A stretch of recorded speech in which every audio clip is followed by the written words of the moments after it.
Bonjour chers téléspectateurs, bonjour à tous nos internautes et aux abonnés de nos différentes pages, OVTV et Zéro Malheur. Bienvenue à votre première livraison de cette émission Parlons-en. Parlons-en, c'est cette émission-là qui met en valeur la ville lumière Edéa. Parlons-en, c'est des découvertes, des révélations, de l'information, mais aussi des surprises. Aujourd'hui, dans Parlons-en, je reçois M. Ndjehi Kiyon Martin Isidore. Il est homme d'affaires, chef d'entreprise et acteur social.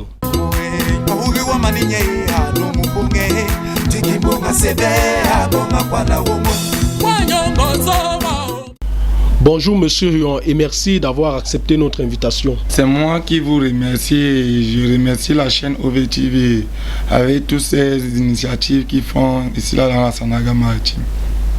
D'entrée de jeu, comment vont les affaires en cette période de crise sanitaire?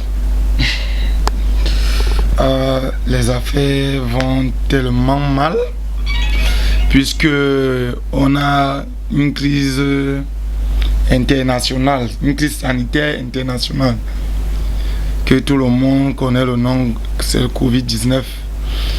Les affaires ne tournent pas normalement.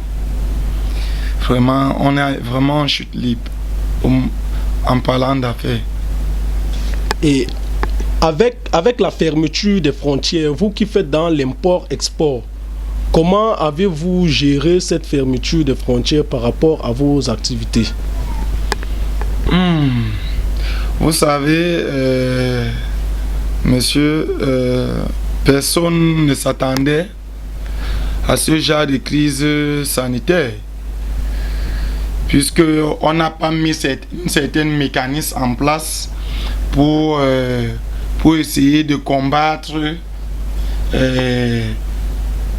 que ce soit économiquement, que ce soit sanitaire en place. Donc c'est avec le temps qu'on a essayé de prendre la chose telle qu'elle vient.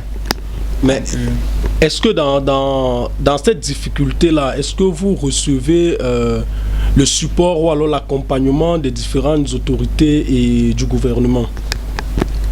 Non. À ce que je sache, non.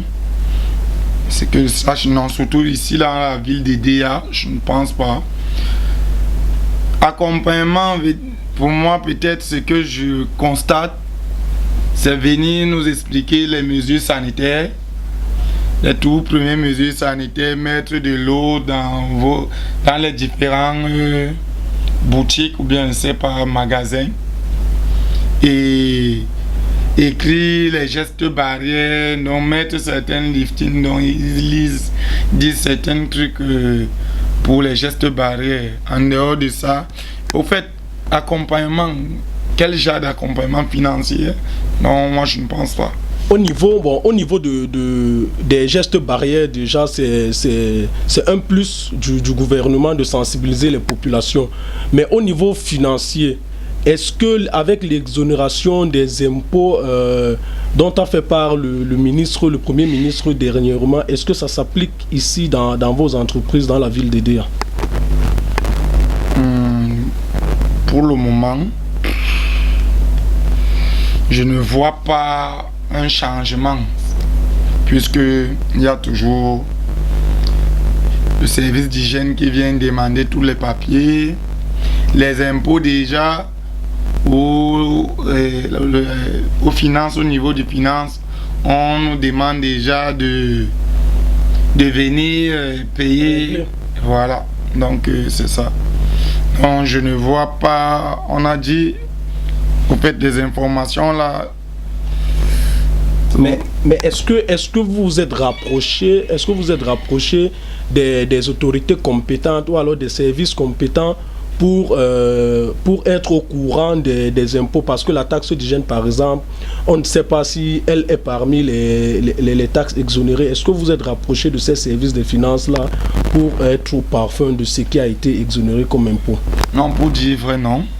Mais je sais une chose, que le président de la République a exigé ou bien il a demandé qu'on nous donne un temps de recul, au moins je pense de 3 mois.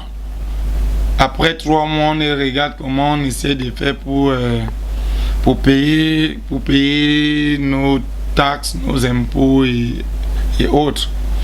Donc, du coup, je ne sais pas si on a dit il y aura réduction ou il n'y aura pas réduction. Donc, pour le moment, moi personnellement, par rapport à cette information, je n'ai pas les informations sûres.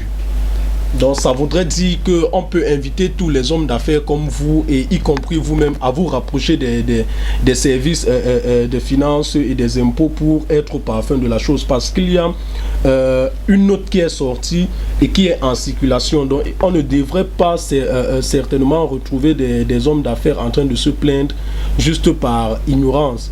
Ça veut dire qu'on devrait normalement vous inviter à aller vers ces services-là pour prendre plus d'informations et les mettre en application. Comme vous dites, on devrait. Mais non, on ne voit pas grand-chose. Il n'y a pas de communication, que ce soit au niveau des impôts, que ce soit au niveau de la finance. On ne connaît rien. Peut-être le chef de l'État avec le Premier ministre, ils ont parlé. Ben nous, au bas peuple, nous les petits hommes d'affaires, nous, jusqu'au jour que je vous parle, nous ne bénéficions de rien. Bon, je crois, chers téléspectateurs, qu'il est important de le rappeler. Comme M. Yon le dit, il faudrait normalement une sensibilisation des services compétents, mais aussi, il faut que vous-même vous allez à la source, trouver l'information si l'information ne vient pas vers vous. Nous allons donc vous inviter, chers téléspectateurs, comme M. Yon venait de le dire, à vous rapprocher des services compétents pour cette affaire d'impôts et de taxes. Parce qu'il faut le dire, il n'y a pas de faute, il y a une incompréhension. Lorsque l'information ne vient pas vers vous, certainement vous devez aller la rechercher. Donc nous vous invitons donc à aller chercher cette information et à vous mettre au parfum pour être en règle. Après cette pub que nous allons suivre tout à l'heure, nous reviendrons sur la casquette d'homme, d'acteur social de M. Yon.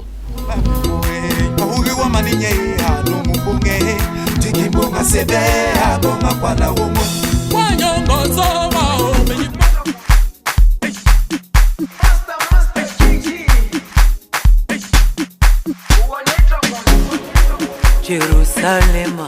Pourquoi aller chercher loin lorsque vous pouvez être livré sur place?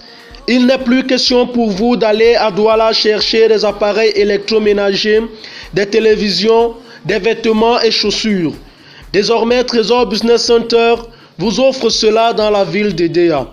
Trésor Business Center, c'est une brocante allemande qui met à votre disposition des produits cosmétiques, culinaires, domestiques et champêtres, des consoles de jeux, des marmites, des télévisions allemandes, des chaussures, des coupes carreaux, parfums, tapis, congélateurs et autres. Trésor Business Center, c'est aussi un salon de coiffure haut de gamme avec salle de massage, pédicure, manicure. C'est aussi la vente de produits de beauté avec à votre disposition des sirènes de filles professionnelles. Les entreprises Trésor Business Center sont situées à la gare routière de Déa, face Carrefour Singha, devant le portail de la Camraille. Trésor Business Center, ici c'est bas prix, service garanti. Approchez, regardez, approchez, regardez, approchez, regardez, approchez, regardez. Y'a les coquettes de 200, 200, y'a les coquettes de 300, 300, y'a les coquettes de 200, 200, y'a les coquettes de 300, 300. Ah, y'a beaucoup de nouveautés, y'a beaucoup de nouveautés.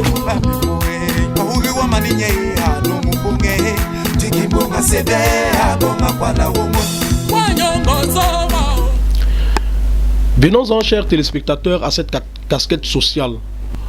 Monsieur Yon, comment se porte votre quartier aujourd'hui dans le volet sécuritaire?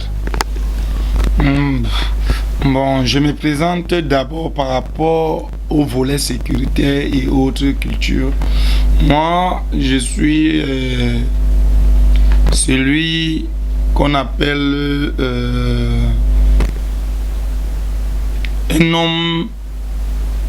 un un homme qui aime d'abord sa ville, le mien, un homme qui aime son quartier, puisque je suis d'abord dans plusieurs associations dans mon quartier, qui est Domaine Sanaga.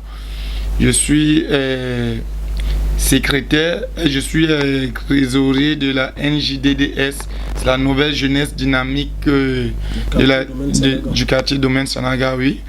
Et je suis vice-président chargé de développement du bloc numéro 3 du quartier Domaine Sanaga. Donc vous voyez que nous sommes les gens qui aimons la culture, qui aimons le développement pour notre ville, Lumière, et pour notre quartier, pour mon quartier Domaine Sanaga en fait. Oui, vous êtes, vous l'avez dit, trésorier d'une association de jeunes personnes et vous êtes aussi vice-responsable de la commission de développement du bloc 3. Dites-nous, comment va votre quartier au niveau sécuritaire? Notre quartier au volet sécuritaire va très très mal. Je dis bien très très mal. C'est le pourquoi on a essayé de créer la nouvelle jeunesse dynamique de Domaine Sanaga pour essayer d'amener un plus. Parce que dans cette association, il y a les intellectuels, il y a les enseignants, il y a les bandits, il y a les fumeurs de chambre, il y a tout le monde. On a voulu englober tout cela pour qu'en ensemble, nous essayons d'être un. Nous essayons de passer à la sensibilisation. Nous essayons de passer à la sensibilisation et à la répression. Donc ça veut dire quoi? Ça veut dire, on sait que X ou Y, ou bien la famille de X ou Y, ce n'est pas une bonne famille. Qu'est-ce que la nouvelle jeunesse dynamique a mis en place? On va vers la famille, on essaye d'expliquer à la famille, voilà telle personne. Essayez d'arrêter vos enfants, ou bien votre fils, ou bien votre petit-fils, parce que dans le quartier, tout le monde se plaint de lui. Si on arrive à ce moment que vous ne faites pas grand-chose, nous on va passer par la répression. Donc, c'est comme ça qu'on essaye de fonctionner avec nos jeunes frères, nos grands frères aussi et nos petits frères. Ce n'est pas toujours facile, mais c'est l'une des méthodes que nous, la nouvelle jeunesse dynamique, on a mis en place. Oui, vous dites vous allez sensibiliser au niveau des parents de ces jeunes délinquants, si nous pouvons le dire. Est-ce que ces parents sont coopératifs? Est-ce qu'ils sont réceptifs de votre message de sensibilisation? Là, quand on arrive, puisqu'on arrive en masse, ils savent aussi que nous sommes une association légalisée, donc veut dire on a aussi certains droits. Veut dire que si ça ne donne pas bien, si ça ne marche pas, on passe à la vitesse supérieure. Là, certains d'aucuns sont compréhensifs. D'autres jouent au malin. Mais du coup, nous sommes vraiment dessus parce que on peut venir en place, on fait, ou bien on parle, on cause de la sensibilisation, on cause de tout. On arrête même, des fois, quand on arrête ces petits délinquants, on peut les remettre aux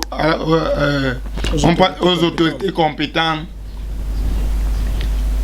Des enfants ne font pas 2 semaines, ni 1 mois, ni 1 semaine. Ils reviennent. Ces mêmes enfants disent qu'on a donné de l'argent. Ils ont remis de l'argent aux autorités compétentes et qu'ils vont venir faire plus du mal. Donc, comme on a pensé de faire de l'homme, pour eux, ils voient que c'est un mal. On a pensé de mal faire et de bien faire, de faire. Eux vont passer à l'étape supérieure. C'est le pourquoi moi j'implore à les parents, que ce soit nos mères, nos pères, nos grands frères, de mesurer l'ampleur de la situation, de ce qui va passer pour le futur. Parce qu'aujourd'hui, ces enfants, ils agressent, ils arrachent les téléphones, ils agressent aux larmes traditionnelles, ils agressent, ils font tout, eux ils se taisent, ils disent rien, ils font rien. Ils attendent toujours que les enfants des autres se sacrifient pour venir arrêter, pour qu'on poignarde, pour qu'on commence à amener au commissariat et à la gendarmerie. À un moment donné, ça va prendre fin. On va passer à un autre niveau parce que là, moi j'ai encore ma vieille mère, j'ai mon père, j'ai mes petites soeurs. Moi-même, moi qui vous parlez là, je ne suis pas en sécurité chez moi. Donc, j'implore aux autorités de la Sanaga maritime, je les implore, à notre chef traditionnel, à notre chef de quartier, de voir ce problème en face, de mettre un absent. Ce n'est pas seulement la jeunesse qui peut amener un plus. Eux, ils ont cette capacité d'aller voir le préfet, d'aller voir le sous-préfet, pour que ici, dans ce quartier, ils essaient d'amener un plus, que ces autorités essaient d'amener un plus, de faire des descentes, pas seulement une fois, de faire des descentes.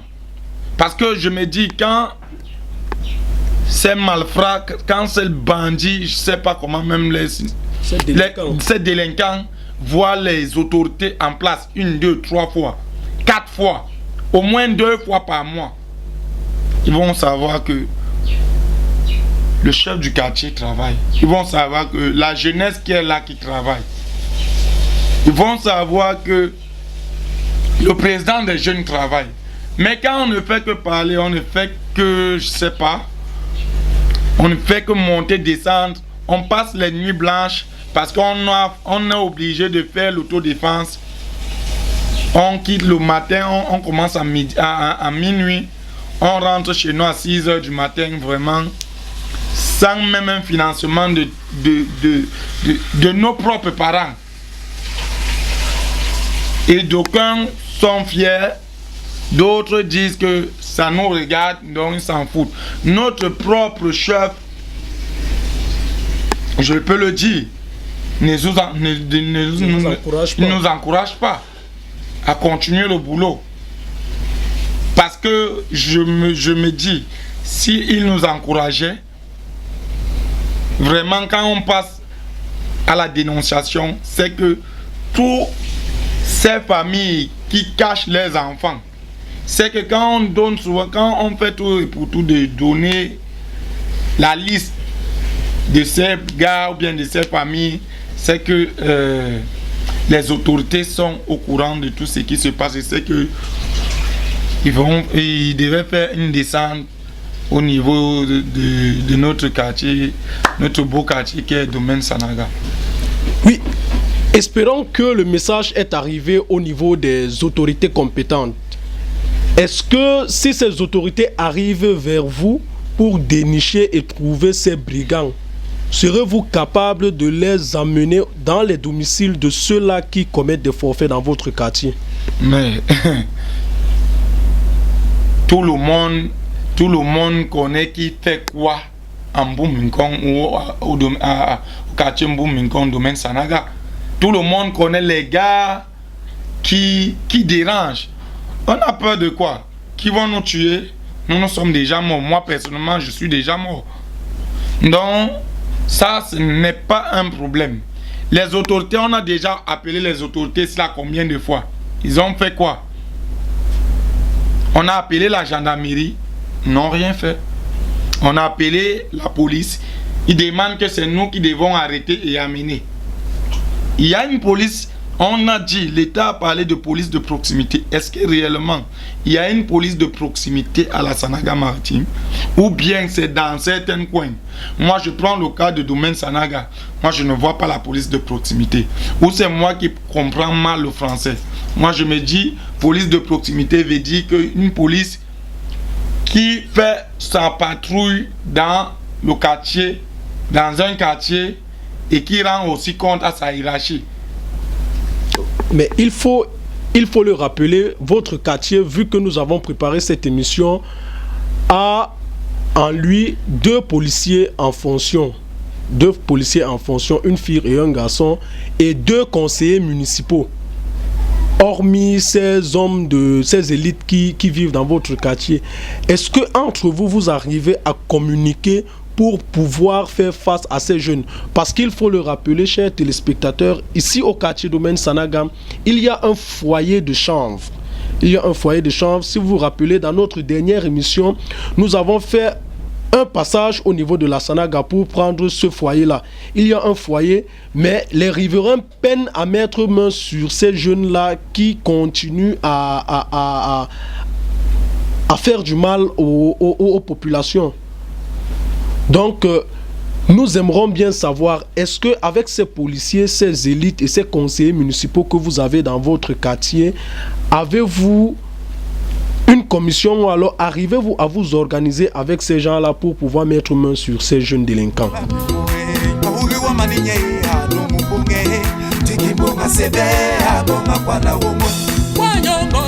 Ouais, monsieur le journaliste, moi la question que je vous pose, est-ce que ces policiers, c'est les policiers qui résident au quartier Domaine Sanaga ou c'est les policiers que l'État a envoyés, ou bien ils ont un poste de police au niveau du Domaine Sanaga pour faire dans la proximité? Parce que moi je ne comprends pas bien. Non, ils sont pas, dans notre investigation, ils sont habitants du quartier. Donc la question est de savoir, vu qu'ils sont habitants du quartier, ils connaissent plus les droits, et dans votre quartier aussi vous avez des conseillers municipaux. La question est de savoir, est-ce qu'en tant qu'habitant vous arrivez à avoir une synergie pour faire face à ces jeunes-là?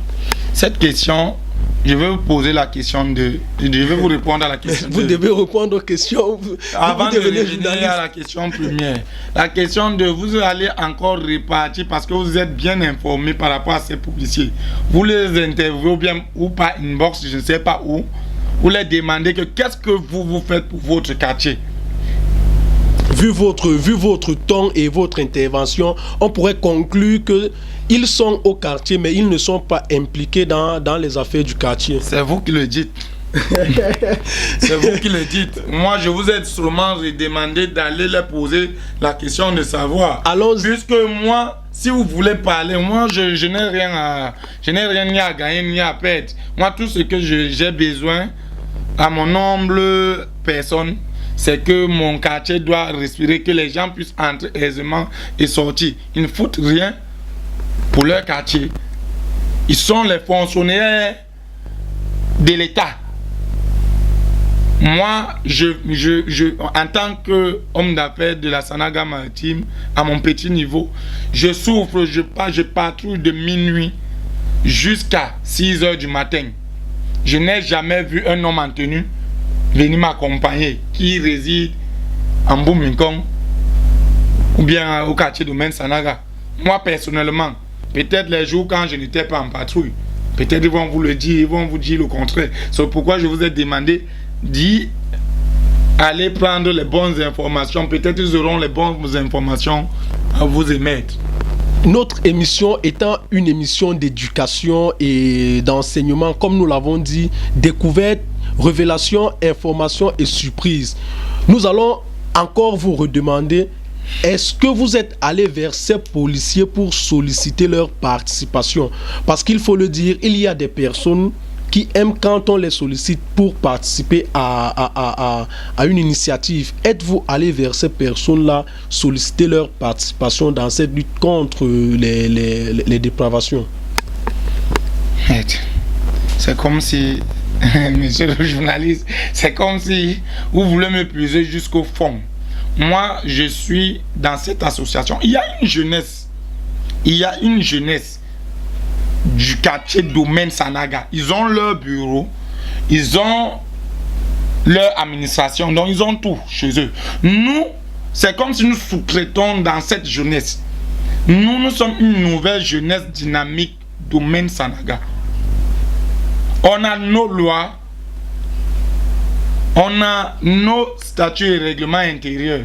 Ça veut dire que dans ce bureau, moi je ne suis que le trésorier. Donc je ne suis pas mieux informé pour aller, ou bien mieux placé pour aller demander aux 2 policiers de venir faire la patrouille avec nous. Mais qu'est-ce que vous en pensez? Est-ce que vous ne pensez pas que, étant donné que vous avez des mains fortes dans le quartier, si elles sont tellement occupées pour venir vers vous, est-ce que vous ne voyez pas qu'il est mieux ou alors qu'il est préférable d'aller vers ces mains fortes et recevoir un refus avant de se plaindre?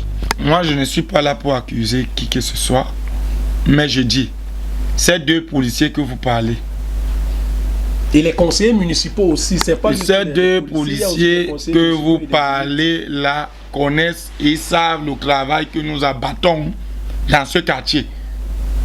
Donc, on dit, il faut faire pour que tu attends les mains pour venir te pousser. Donc, ce n'est plus à nous de venir vers eux pour les demander, venez nous aider en patrouille. Moi, je ne suis pas habilité à leur exiger quoi que ce soit. Donc, de ce côté, moi, je n'ai plus rien à dire. Ils ont tout compris, ils vont regarder sur les médias. S'ils sont conscients, ils vont venir vous répondre, ou bien s'ils sont conscients, ils vont donner leur point de vue. Moi, je ne suis pas là pour accuser qui que ce soit. Revenons à nos nouveaux conseillers. Ça, c'est une grâce qu'on a 2 conseillers, l'un du PCRN et d'autres du RDPC. Je n'ai rien, moi personnellement, je n'ai rien à leur reprocher. Parce que on est même fiers de leur poste, parce que pour un début, ils nous montrent le bienfait. Je prends le cas du conseiller du PCRN. C'est lui le président chargé du développement du bloc numéro 3. Monsieur Éric Mécalon. Monsieur Éric Mécalon. Il continue de faire à son niveau. Je ne sais pas si c'est le PCRN qui l'envoie pour faire pour le bloc ou bien pour le faire pour le quartier. Mais avec ce monsieur, nous, la nouvelle jeunesse dynamique, on a toujours travaillé avec lui avant même qu'il ne soit conseiller. Il nous a montré qu'il est un digne fils de Domaine Sanaga et que à chaque chose que nous faisons, il essaie d'amener sa part d'édifice. Donc, de lui personnellement, moi, je n'ai pas grand-chose. Et de notre autre frère, et notre conseiller du RDPC, moi, je n'ai pas grand-chose à lui reprocher. Parce que il est toujours avec nous. Il parle, il dialogue avec nous. Maintenant, s'il vient à titre personnel, c'est autre chose. S'il vient au nom du RDPC, c'est autre chose. Donc, je ne suis pas là pour faire la polémique. Pour un début, en tant que les conseillers, moi, je dis, ils font de leur mieux. Ils sont proches de notre jeunesse. Parce qu'il y a jeunesse. Ils sont proches de notre jeunesse. Ils dialoguent beaucoup. Ils causent, ils nous amènent un plus dans notre petit quartier. Vous voyez donc, chers téléspectateurs, la pertinence avec laquelle M. Hyong, que nous avons aujourd'hui en entretien, parle de son quartier. Nous sommes là, le quartier Domaine Sanaga est un quartier aujourd'hui disposé à la dépravation des mœurs, à la délinquance juvénile, mais aussi aux chanvres. Ils sont nombreux dans ce quartier. Nous l'avons dit dernièrement avec le chef de bloc du numéro 3 de ce quartier. Ils sont nombreux à commettre des exactions. Et aujourd'hui, nous invitons vraiment les autorités à prendre cette information au sérieux. Et le jeune frère vient de nous le dire, il est disposé et disponible à conduire les autorités vers ces personnes-là. Le foyer de chanvre est connu, les jeunes sont connus, reste juste les autorités pour pouvoir mettre fin à cette histoire.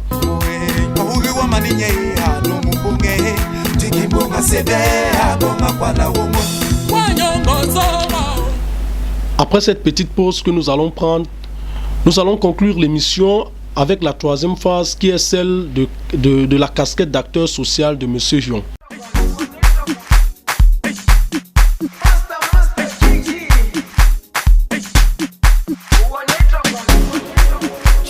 Salema. Pourquoi aller chercher loin lorsque vous pouvez être livré sur place? Il n'est plus question pour vous d'aller à Douala chercher des appareils électroménagers, des télévisions, des vêtements et chaussures. Désormais, Trésor Business Center vous offre cela dans la ville d'Edea. Trésor Business Center, c'est une brocante allemande qui met à votre disposition des produits cosmétiques, culinaires, domestiques et champêtres, des consoles de jeux, des marmites, des télévisions allemandes, des chaussures, des coupes carreaux, parfums, tapis, congélateurs et autres. Trésor Business Center, c'est aussi un salon de coiffure haut de gamme avec salle de massage, pédicure, manicure. C'est aussi la vente de produits de beauté avec à votre disposition des sirènes de filles professionnelles. Les entreprises Trésor Business Center sont situées à la gare routière de Déa, face Carrefour Singha, devant le portail de la Camraille. Trésor Business Center, ici c'est bas prix, service garanti. Et vous moyez dans le sang. Approchez, regardez, approchez, regardez, approchez, regardez, approchez, regardez. Y'a les coquilles de 200, y'a les coquilles de 300, y'a les coquilles de 200, y'a les coquilles de 300, Ah, y'a beaucoup de nouveautés, y'a beaucoup de nouveautés. Vous qui êtes vice-responsable de la commission de développement du bloc 3 du quartier domaine Sanaga, comment organisez-vous avec vos confrères le travail et quels sont les domaines qui sont visés dans ce travail de développement du quartier? En tant que vice-président du comité de développement du bloc numéro 3, nos entreprises Trésor Business ont d'abord donné, ils ont eu à donner les dons de machettes et ce n'est pas une pub. Et nous, chaque dimanche, par mois, 2 fois le dimanche, nous sortons pour faire l'investissement humain. Et par rapport toujours au développement, on a un projet de mettre la lumière un peu de partout. Moi et mon président. Et il y a plusieurs choses à venir avec la nouvelle jeunesse dynamique. Nous sommes en association, on regarde par comment on a besoin de faire développer plus notre quartier en dehors du bloc numéro 3. Oui, avec la nouvelle jeunesse dynamique, que prévoyez-vous en ces vacances aussi pour tous ces jeunes qui bientôt iront en vacances après les examens officiels qui se déroulent? Oh, la nouvelle jeunesse dynamique, ça fait pratiquement 3 ans qui font chaque année, chaque période de vacances, on organise les comment on appelle ça? Les cours de vacances, oui, les cours de vacances, la culture, les soirées, les soirs au village. Non, c'est chaque année. Donc même cette année, on a un nouveau concept par rapport à la crise sanitaire du Covid-19. On a notre président qui est en association avec la diaspora, avec 2 associations aussi au niveau de l'international, que j'aurai le nom de les présenter. Il y a VDM, Voix des migrants Cameroun, Voix des migrants Europe, et il y a aussi l'association Culture, que en ensemble ils ont certains projets pour notre quartier en association avec la nouvelle jeunesse dynamique pour la fabrication du gel hydroalcoolique, pour plusieurs trucs, et certains dons aussi pour les fins de cours de vacances. Alors, monsieur Yon Désiré, nous sommes à la fin de cette émission, la première livraison de Parlons-en. Quel conseil pouvez-vous donner à cette jeunesse de votre quartier et à la jeunesse d'Edea et de la Sanaga maritime tout entière? À notre jeunesse, tout simplement, c'est que nul n'est parfait sur terre et que nos jeunes frères, qu'ils essayent de ne pas nuire à autrui. Ils essaient de ne pas nuire à autrui. Je parle beaucoup plus de la jeunesse de Mbous Minkong, ceux qui sont dans les mauvaises choses. je les supplie. Parce que aujourd'hui, c'est eux. Demain, ça serait la morgue et l'enterrement. Nous tous, nous sommes appelés de mourir. Mais je les conjure de respecter les autorités, de respecter le vivre ensemble du quartier Domaine Sanaga.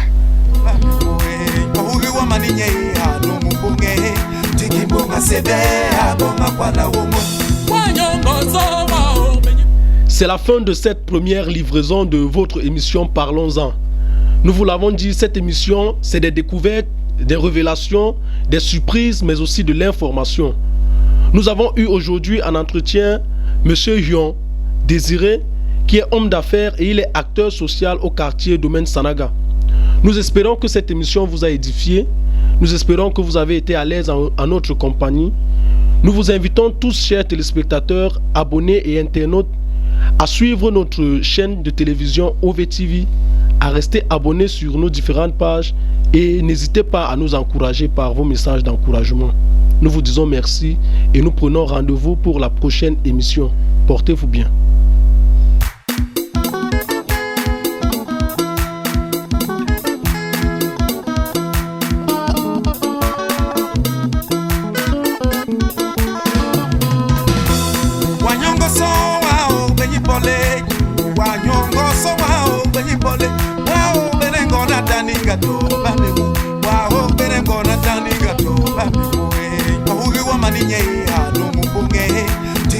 Sebe abonga kwa na womo. Wanyongo so